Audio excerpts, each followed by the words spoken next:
Hello, darling. It's really good to see you again. I can't believe I have missed you. Today, I've got a really important message for all of you.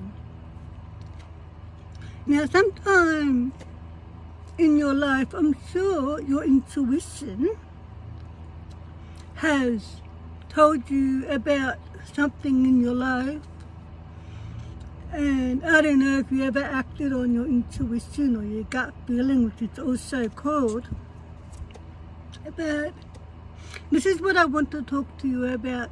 Today I'm going to share a story with you, which I'm going to use as an example to get my message across as to why listening and trusting your intuition is the most important thing. It really is. And I have going to use evidence. I might leave that down there for now.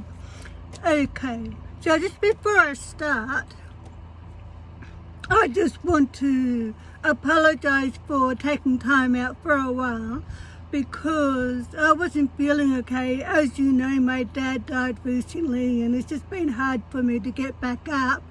On top of the anxiety, depression, and the PTSD as well, it's just been really difficult for me.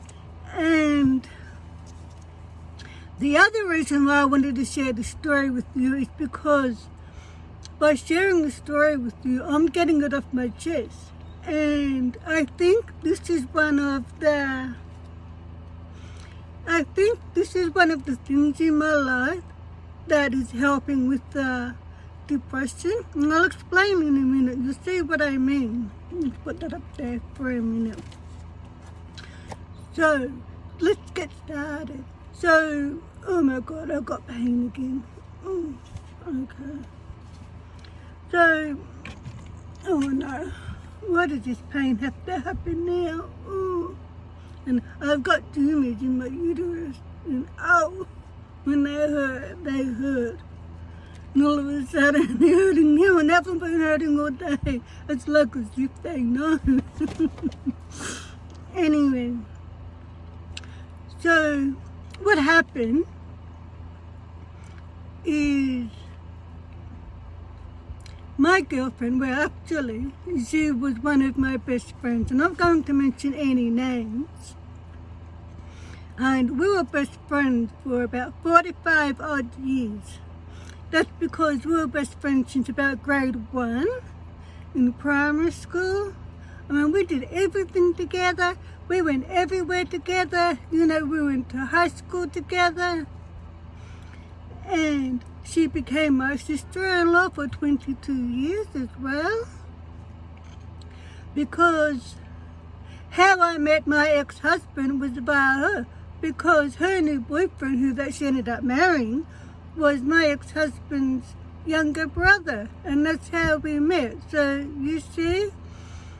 So, I mean, out of all the people that you think you can trust, would be your best friend, or one of your best friends, right? Well, that's what I thought. So anyway, while I was married, like she's still married, I think, but while I was married, I mean, she saw what happened. She knew what I went through.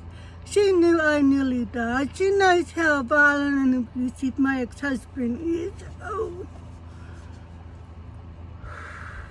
I hope this pain doesn't last too long. And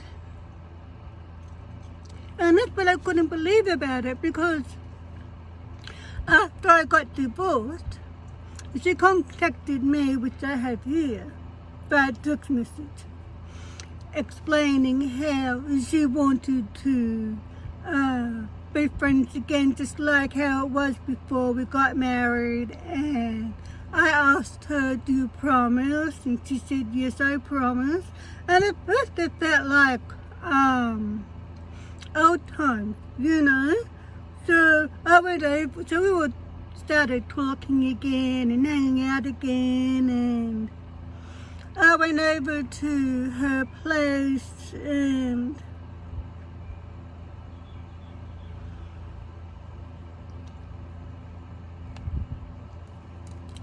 that's her there with her daughter.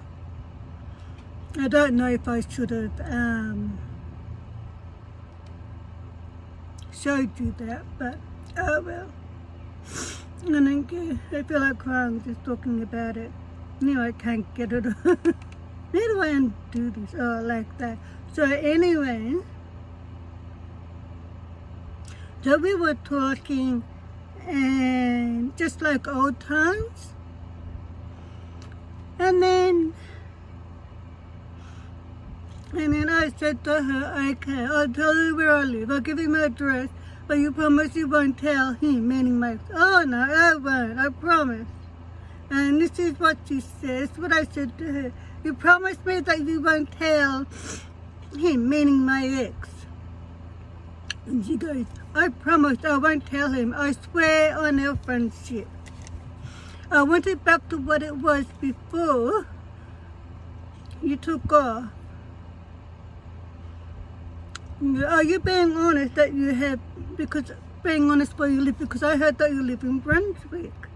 And I told her, no, I told her where I really live. So here she is saying that she promises. Look, I hope you can see that.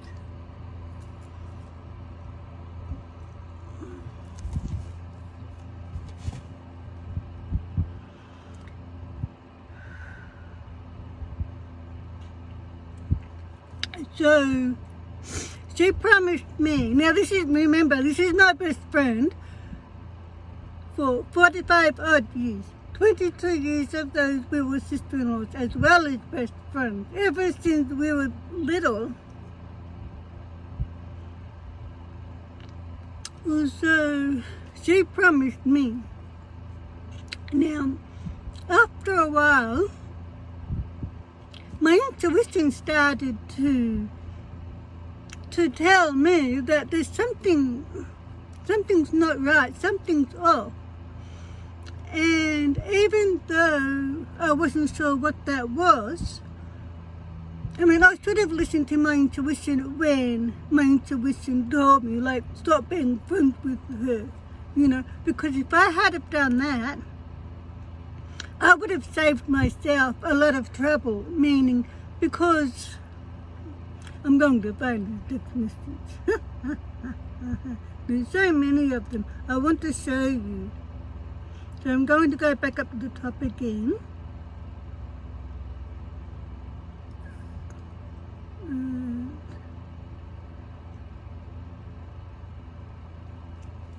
And that was me and her when I visited her at her place one time.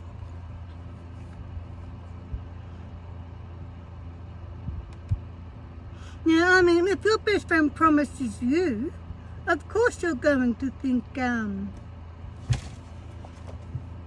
you know, she would never betray you.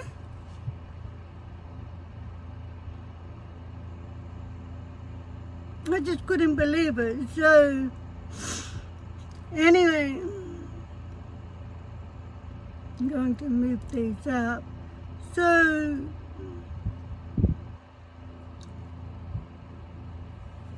I mean, she still acted normally the same as before and that. But it's just that this gut feeling was just kept telling me, you know, like, something's not right, something's off. Don't be friends with her. And I couldn't figure out or understand it. And anyway, I had this feeling that she was, I feel it's being dishonest with me. So, when she sent me this message saying, okay, don't worry Karen, your little secret is safe with me. Okay, bye, love you, take care. Now look, I'm going to show you this text message.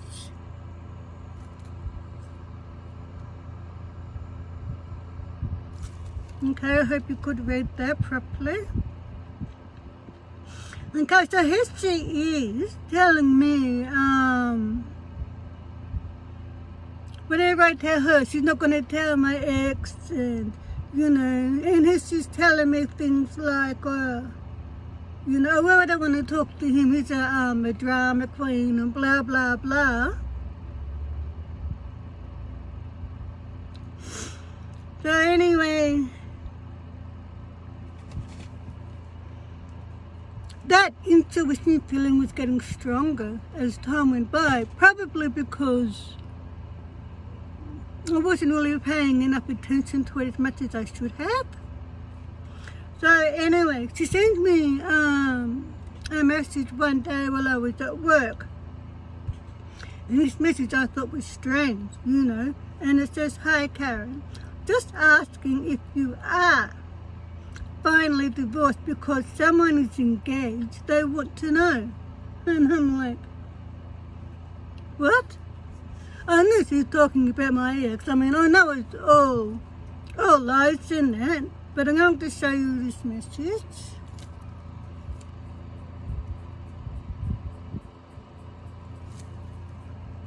Now, this is where I started to think about my intuition. I'm starting to think, hang on, I think my intuition may be right. And it was. So I sent her back a message saying, I told you that I'm divorced. I got divorced on Thursday, which I did, which was the 1st of August at 10 a.m. Okay. Which I'll show you that message I sent her.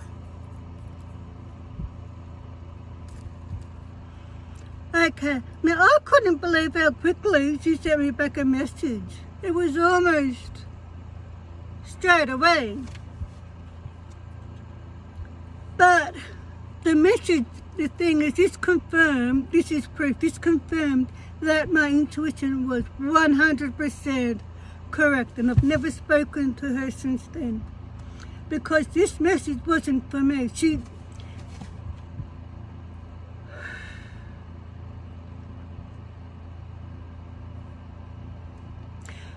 didn't even realize that she sent this message to the wrong number.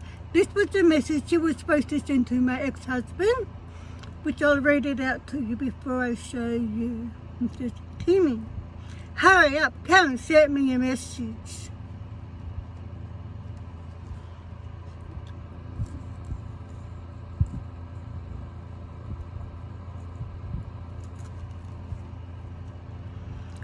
So, about a week later, I decided to send her a message saying, look, I know the truth. I don't want to be friends with you anymore, which I wrote, hi Jenny. I just called to say that from now on, I'm not your friend anymore. Because I know that you've been telling me. And I just want to say, please don't contact me anymore. So I'm going to show you this message.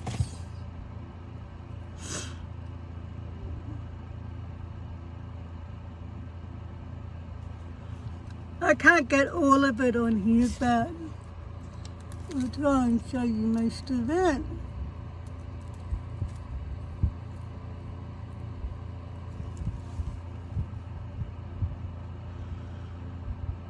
And she sent me back a message, and all she said was, and?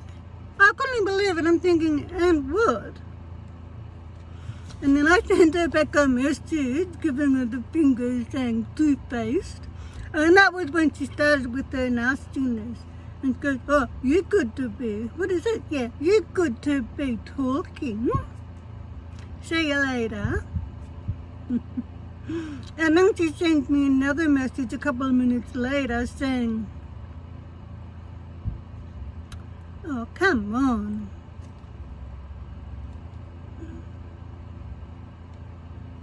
Now look what's happened.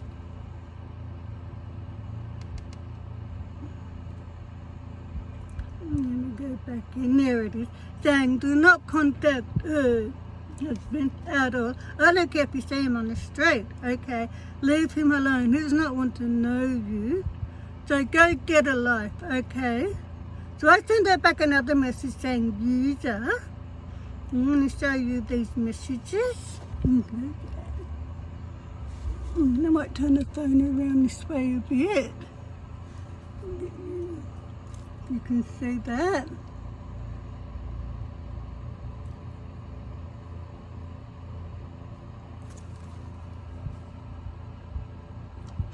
So I sent her back another message saying, user, because that's what she was doing.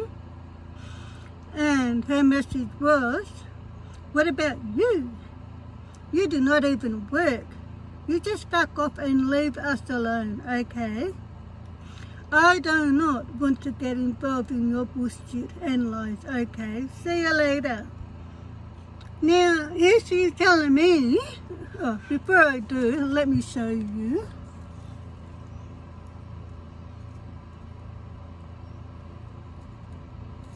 So here she is telling me, accusing me of lying. When she was around,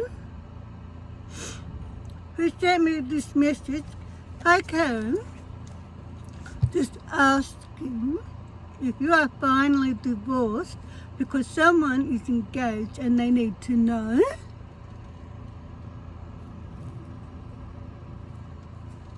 And then when I sent her a message, she accidentally sent me a message that was meant to be for my ex-husband saying, Timmy, hurry up. Karen sent me a message. Look at that. Look at that. And here she is accusing me of calling her a liar.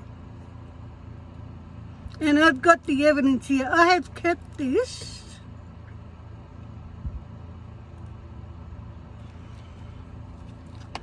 I have kept these messages for years now as evidence because I might need them sometime in the future. Who knows? And if I don't need them, well, unless I've still got them there.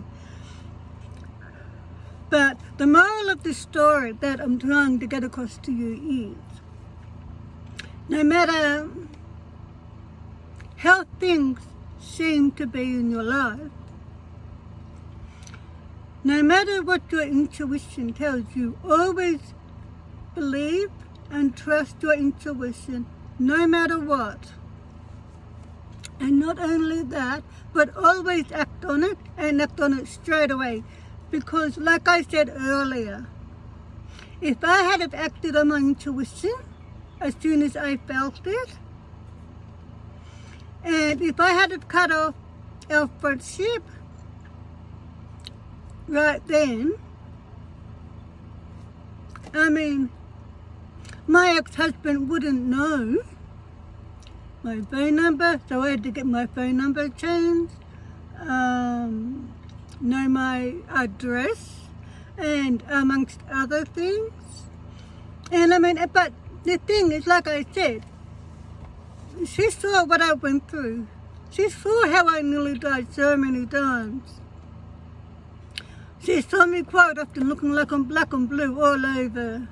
And here she is, by lying to me, and betraying me, and telling everything that I told her to my ex-husband. She's putting my life in danger. That's the thing that hurt most, because she was supposed to be my best friend, well, one of my best friends for most of my life, and I can't believe it. Now since then, I have not contacted her. And of course, I don't want to, not going to ever again. But the thing is, after she's said to me all those things on those text messages, including, go get a life, don't contact us ever again, blah, blah, blah, she still tries to contact me by Facebook, Instagram, oh my God, TikTok, and she even tried to get her mum to contact me via social media too. And I couldn't understand it. I thought, why would you want to contact me after I told her not to contact me? You see what I mean?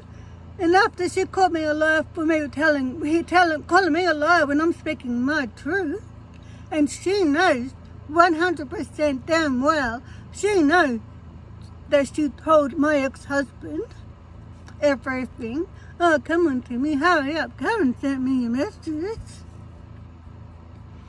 And I've got the proof to show it, to prove it. And she's calling me a liar when she knows the one that she's lying 100%. She knows that she's a liar. I just couldn't believe it.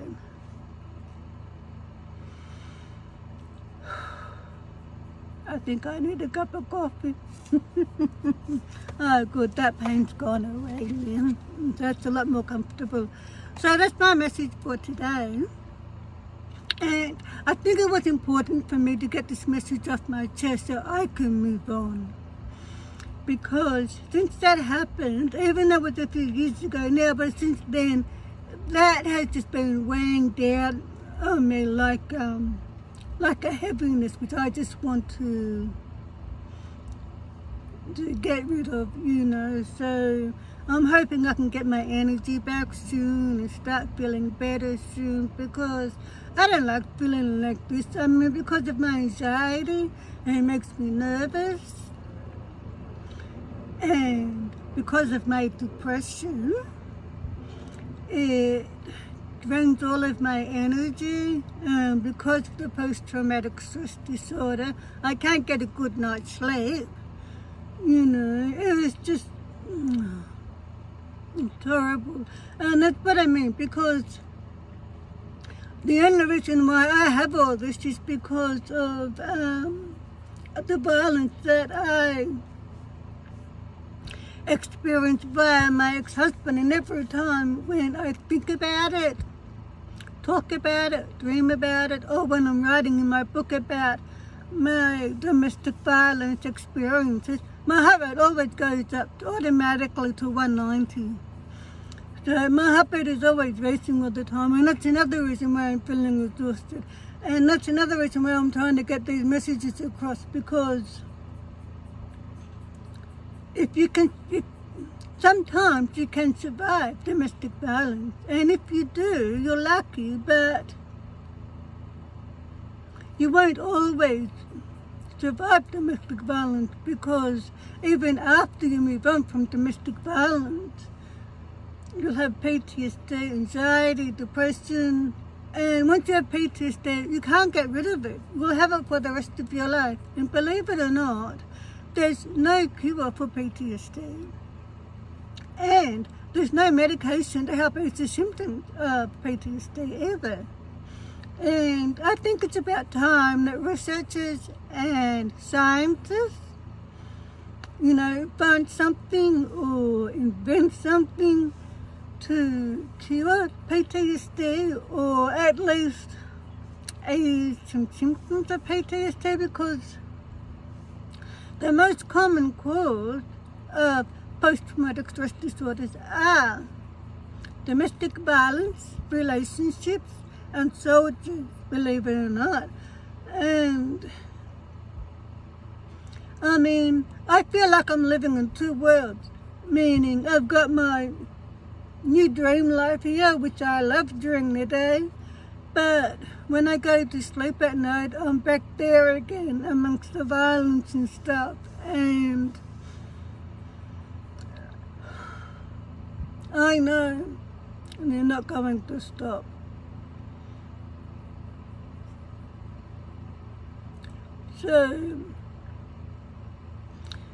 So if we don't have a cure for post-traumatic stress disorder, and if we don't have any medication for it, then the best thing you can do is to not get it. Logical, isn't it? But how do you avoid getting post-traumatic stress disorder? Well, I mean, I know you can't help it if there's a natural disaster or something like that. But, okay, sometimes there are things you can't control. However, there are things you can control, like your relationships. And my answer is simple. It would be that when you see the very first red flag or warning sign in your relationship, that you get out of that relationship immediately, you know. Look, it doesn't matter if you've been in that relationship for a year, 3 years. It doesn't matter if you've been in there for a few months.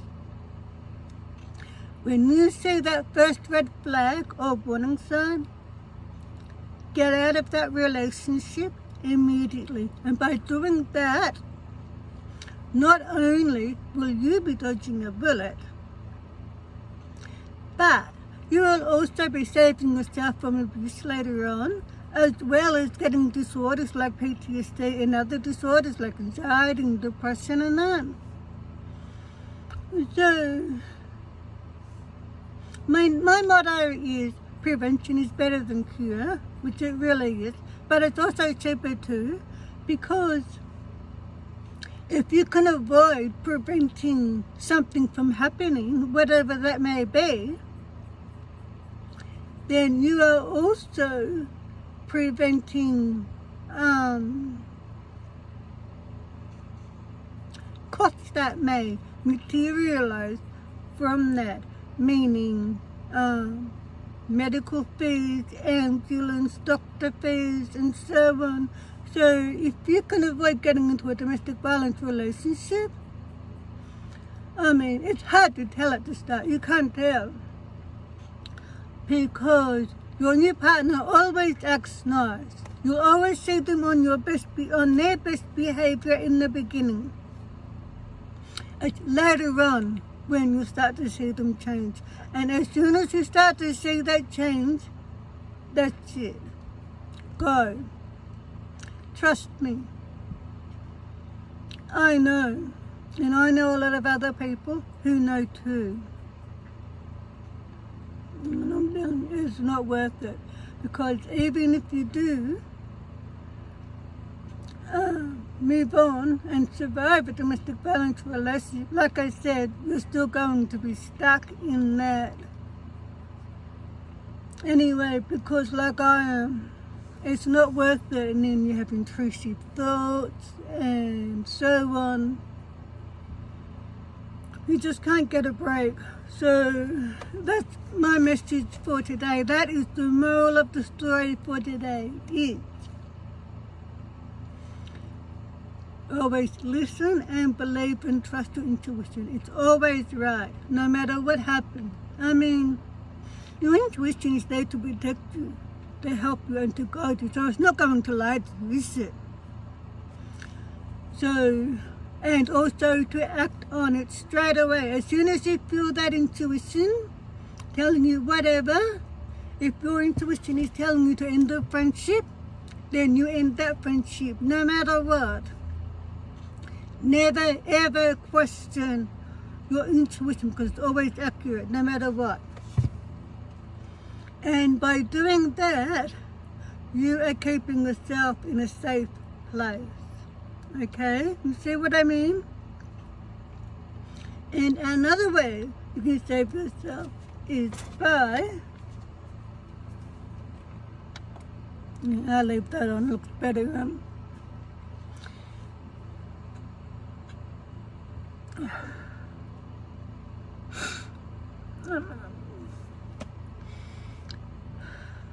I'm trying so hard not to get emotional.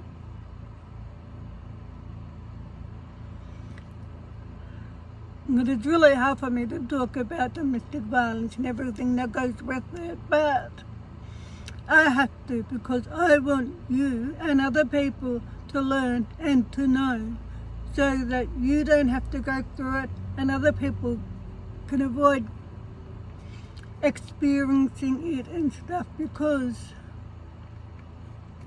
this subject is so important.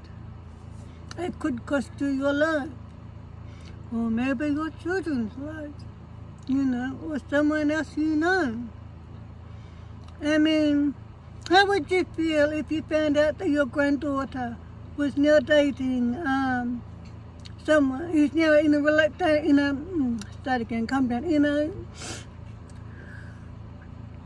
a domestic relationship, knowing that she's being heard and bashed by her partner?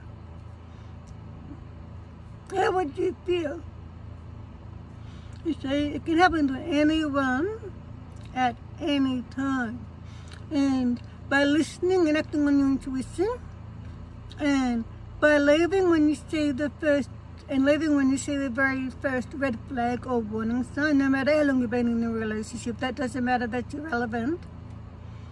You can save yourself a lot of headaches, and I mean a lot of headaches. And also, just before I go, I just want to mention that it doesn't matter how small or how large the warning sign or the red flag is or are, because they're all the same, meaning a small red flag is the same as a big warning sign and vice versa, okay? So therefore, do not ever ignore a tiny little omen, thinking, that's nothing, that's not important. No, that's a big no. Because that little tiny warning sign is just the same as that big red flag. They are all indications and indicators that are showing you